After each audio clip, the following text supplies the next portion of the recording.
A special thank you to each of our subscribers who make this channel possible.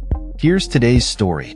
In a pivotal moment for Ghana, citizens are preparing to head to the polls this Saturday, confronted with a significant choice that mirrors electoral dilemmas faced in other democracies, including the United States. Ghanaians will decide whether to reinstate a one-term former president or support the current vice president, all while grappling with widespread discontent over the nation's economic state. Reporting from Dakar, Senegal, I bring you the latest on this high-stakes election. At the center of this electoral battle is the 80-year-old incumbent, President Nana Akufo-Addo, who is stepping down after 2 terms in office. His vice president, Mahamudu Bawumia, 61, is vying for the presidency, having been groomed for the role during Akufo-Addo's administration. However, many Ghanaians are considering a return to former President John Dramani Mahama, 66, who was ousted after 1 term in 2016. The pressing issue for voters is the economy, which has faced unprecedented challenges in recent years.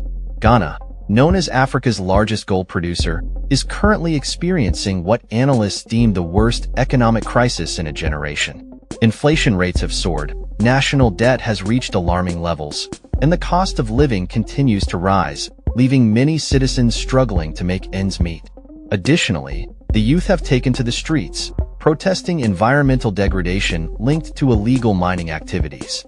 The upcoming election pits Bawumia, representing the ruling New Patriotic Party, NPP, against Mahama, the candidate from the National Democratic Congress, NDC. Since the return of multi-party politics in 1992, these 2 parties have alternated in power, each having ruled for 16 years. As Ghanaians prepare to vote, the question remains: who can best address the nation's economic woes? Nathaniel Kainu, a 29-year-old who graduated 5 years ago, epitomizes the frustration felt by many young Ghanaians. Unable to secure a job as an accountant, he has resorted to repairing taxis in his hometown of Kasoa. Kainu describes the current climate as one of overwhelming hardship, a sentiment echoed by countless others who feel disillusioned with the state of the economy. With inflation peaking at 54% and the cedi losing 70% of its value over the past 8 years, many young people are contemplating immigration in search of better opportunities. As the election approaches, the economy has dominated the campaign narrative. Bawumia, who has a master's degree in economics from Oxford University, has sought to distance himself from the economic failures of the Akufo-Addo administration. He has been criticized for the state of the economy, with some dubbing him R. Maguire, a reference to a footballer known for poor performance.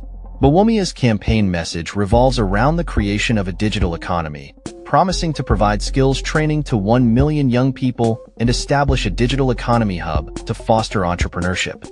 On the other hand, Mahama aims to convince voters that he can effectively reset the economy, arguing that it did not crash under his leadership despite facing challenges.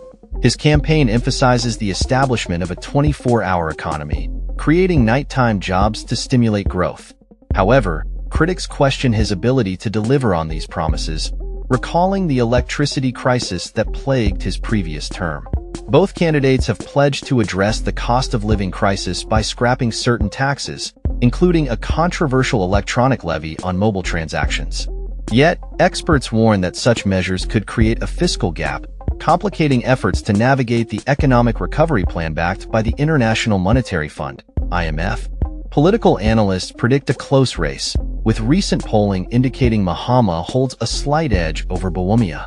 An opinion poll released by Global Info Analytics shows Mahama with 52% support compared to Bawumia's 41.3%. However, the poll's margin of error suggests the possibility of a runoff if neither candidate secures a majority.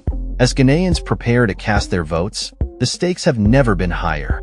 The outcome of this election could shape the future of the nation and determine the direction of its economic recovery. With both candidates presenting contrasting visions for Ghana, voters will ultimately decide who they believe can best navigate the country through these turbulent times. The world watches closely as Ghana embarks on this critical electoral journey, hoping for a stable and prosperous future. That's all for this story. We upload videos every day covering many different subjects, so hit that subscribe button to stay informed. Thanks for watching.